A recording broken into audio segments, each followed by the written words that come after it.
Hello, hello! Good day everyone. I'm back. This is TJ Moores once again. Iwanan muna natin ang local politics. Bigyan natin ng comments ang nangyari kay ex-President Donald Trump. Siguro naman alam nyo na, no, na nagkaroon ng attempted assassination nung nakaraang araw. At swerteng-swerte pa rin talaga ng mama, hindi niya pa oras. Yung pihit niya ng ulo na kaprasong-kapraso lang, 1 inch lang, yun ang nagligtas sa buhay niya. Ibig sabihin talagang hindi pa oras ni Donald Trump. At oras na nung teenager, hindi naman teenager, kundi yung binata na bumaril sa kanya, yun naman ang natapos ang buhay. After a few gunshots, nakita naman kaagad ng mga snipers ang location niya at pinaputukan siya na kinamatay niya kaagad. Nakakalungkot lang, no, dahil nangyari ito sa Amerika na kung saan ang security talaga ng mga katulad ni Donald Trump ay talagang binibigyan ng masusing pagbabantay. Alam mo naman yung mga Secret Service kung paano trumabaho. But then again, nalusutan sila. Napansin ko lang siguro talagang iba pa rin ang security pag ikaw ay ang nakaupong presidente. Iba yan. May malaking difference pa rin. Sapagkat talagang ang pagsasanitize ng area mas malawak. Dito parang nagkasya na sila na mayroong mga napaikot na Secret Service at may mga snipers sa bubungan, pero yung mga nakapaligid na mga structures o building hindi naman nila na-sanitize ng maigi. So kaya nga nangyari ito. Mabuti na lang at yun nga, yung pihit ng ulo ni Donald Trump na halos 1 inch lang, eksakto yung pagpihit ng ulo niya. Tsaka naman pumutok yung baril nung supposed to be mag-assassinate sa kanya. So ang isang nakakapagtaka rito, merong isang nagngangalang Brandon Biggs na nakapag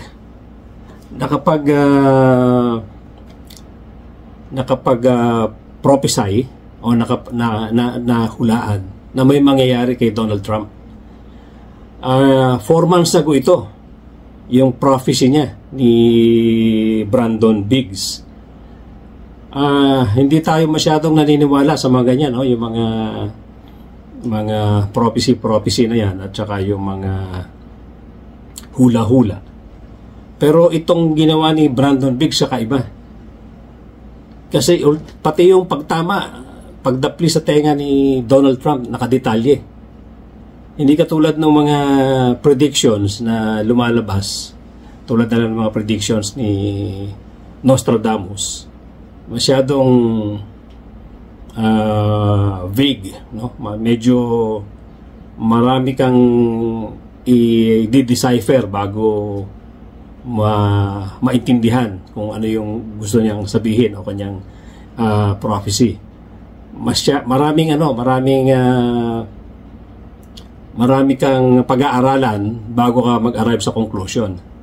Itong ginawa ni Brandon Biggs kakaiba.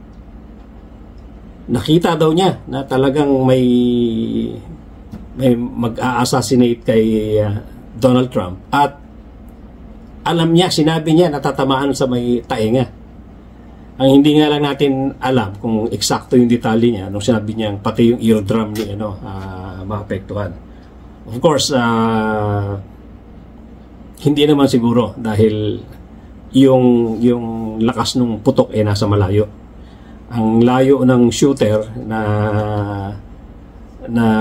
bumaril kay Donald Trump ay nasa mga 125 meters. So yung putok nun medyo malayo naman sa tenga ni Donald Trump.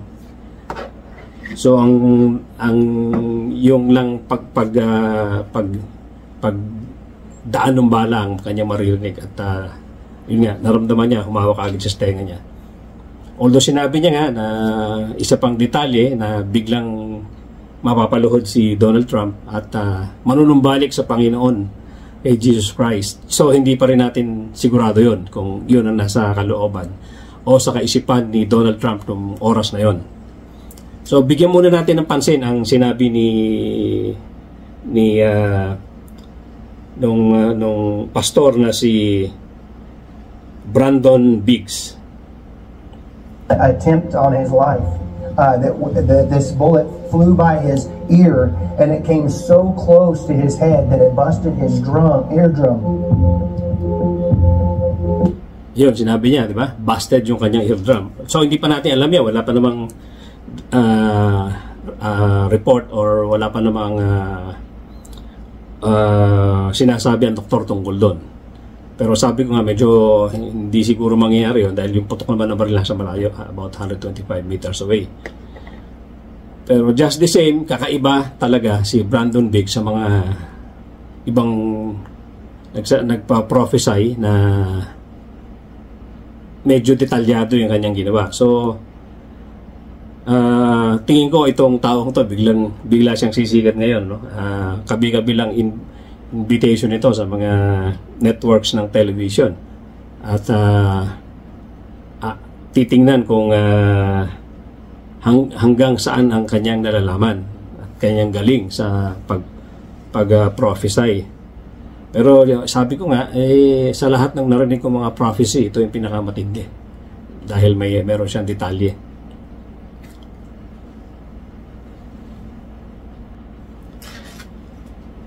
Puntahan naman natin yung details tungkol doon sa shooter, no. Ito ay si ang pangalan niya ay si Matthew. Ito ay si Thomas Matthew Crooks. So siya ay isang 20 years old na binata at medyo may pagka-introvert ito. Sabi ng mga na-interview na mga nakakakilala sa kanya sa school, parang walang masyadong kaibigan ito at tahimik lang siya. At ang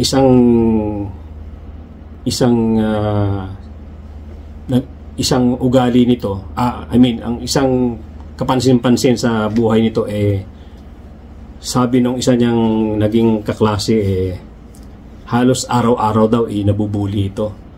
So, siguro yan din ang dahilan kung bakit naging loner ito at naging tahimik lamang. At yun nga, medyo malalim ang pagkatao nito, ang personality. Wala nakakakilala masyado. Ang ama nito ay wala ring maisagot sa ngayon dahil sa hindi niya rin alam kung bakit nagawa ito ng kanyang anak. So, tingnan muna natin kung ano yung details sa binatang ito. Authorities are now identifying 20-year-old Thomas Matthew Crooks as a suspected shooter in the rally attack. Crooks is a native of Bethel Park, Pennsylvania. That's about an hour from where the shooting took place. And he appears to have no criminal record. The FBI says the family is cooperating with the investigation at this time. And joining us now is Fox 5's Kendall Green. So yun, wala nga daw criminal record. At nakakapagtaka kung bakit nag-motivate sa kanya para gawin niya ito. So pakinggan pa natin yung balita tungkol dito kay Thomas Matthew Crooks. Hi, good evening. The 20-year-old suspected shooter, Thomas Matthew Crooks, was gunned down by counter-snipers after shooting the former president yesterday. And since that shooting, feds have recovered the AR-style rifle, along with materials used to make a bomb, inside of his vehicle near the rally. Just one day. So yun, kitang-kita niyo naman paano nagkaroon ng kaguluhan doon sa stage. habang nagsasalita si Donald Trump at saka bigla niyang hinawakan yung kanyang tenga at bigla siyang yumuko. Okay, tuloy pa natin yung balita tungkol kay May Crooks. Investigation into the shooter, Thomas Matthew Crooks from Bethel Park, Pennsylvania, ramps up. The 20-year-old, officials say, fired a rifle from a rooftop just over 160 yards from the former president's podium Saturday at his final rally ahead of the Republican National Convention. Crooks' classmates sharing he'd graduated high school just 2 years ago and was a... Ayan, sinasabi nga na wala naman talagang criminal record ito si Thomas Matthew Crooks. Thomas Matthew Crooks. At ongoing pa ang investigation regarding his background. Probably in a few hours, meron na tayo mga mababalitaan dyan tungkol sa pamilya niya, background ng mga kamag-anak niya. At kasi normally yan ang ginagawa ng Secret Service, ng mga investigador o FBI, inikilala ang buong angkan halos ng isang suspect, especially kung ang kanyang krimen ay katulad nito na attempted assassination sa isang dating presidente. Ang tingin ko naman ang magiging advantage nito kay Donald Trump, magagamit niya ito sa kanyang campaign sortie, sa kanyang campaign rally, na inaipakita niya yung kanyang katatagan doon sa ganong pangyayari na pinagtangkaan ang buhay niya at naging matatag siya at naging matapang na harapin ang near-death na kanyang experience. Sa tingin ko, medyo malaking boto ang makukuha niya sa pangyayaring ito sapagkat ang sympathy ng tao ay mapupunta sa kanya. So, dagdagan pa natin ang balita tungkol kay Thomas Matthew Crooks. Target of constant bullying, but had no past criminal cases against him as FBI officials try to determine the motive in the shooting. They're investigating the attempted assassination as an act of domestic terrorism, maintaining their belief Crooks acted alone, reporting the AR-style rifle used to shoot Trump was legally purchased by the gunman's father, yet it's unknown whether he took it without his father's knowledge. What we saw yesterday, if you dissect... You know, nakakapanghilakbot, no? Kitang-kita natin sa television. Actually, may isang pinost na photo, nakita mo yung pagdaan ng bala. Na of course pag na-capture ng malamang video yon at ginawan lang ng screenshot, kitang-kita mo yung pagdaan ng bala doon sa gilid dumaan sa tenga ni Donald Trump. Very very gruesome, very historic yung pangyayari na ito na nakakapanghilakbot na kitang-kita ng mga tao yung pangyayari. Although hindi naman siya ang natatanging president, ang VIP na assassinate at pinagtaangkaang i-assassinate sa Amerika. Marami-rami na rin. Ituloy pa natin yung balita tungkol kay Thomas Matthew Crooks. The tape was a textbook response. Paul Eklof, former U.S. Secret Service special agent, praising the swift action of several agents who acted as a body shield to the former president until the threat was neutralized by counter-snipers above ground. But questions among former agents remain. How did we get to a point where a perpetrator shot a former president of the United States? That's the center of a Secret Service hearing set for July 22nd, aimed to get more... Yun nga lang, no? May nag-question na. Paano umabot sa ganon? Hindi na sanitize yung area at nakakapagpaputok ng baril yung supposed to be assassin. Normally, yun nga, malaking perimeter, malaking area ang sinasanitize ng mga Secret Service pagka merong ganitong okasyon. Although sabi ko nga, malamang iba rin talaga ang protocol pagka ikaw ay hindi sitting president. Iba pa rin ang protocol kung ikaw talaga yung nakaupong presidente. Mas malawak ang sanitation, mas malaking area sinasanitize, mas maraming tao ang ginagamit. At well, pagdasal lang natin na sana ay wala nang ganito pang masasaksihan ang taong bayan, no? Tayo, mga Pilipino, sana naman lalong-lalo na dito sa atin, sana ay walang mangyaring ganito. At ang magandang balita lang after a few hours nakalabas na sa hospital si Donald Trump at yun, nagtuloy-tuloy na naman ang kanyang mga plano, ang kanyang sorties sa pagkakampanya. Gaya nga sinabi ko kanina, mukhang advantage sa kanya ito bukod sa, kahit na nasaktan siya at nagkaroon ng nakakapanghilakbot na attempt sa buhay niya, palagay ko makikinabang din siya rito in terms of sympathy ng mga tao. At sa tingin ko, makakabalik na siya as President ng Amerika. Mukhang mahihirapan lalo si Biden, no, sa nangyaring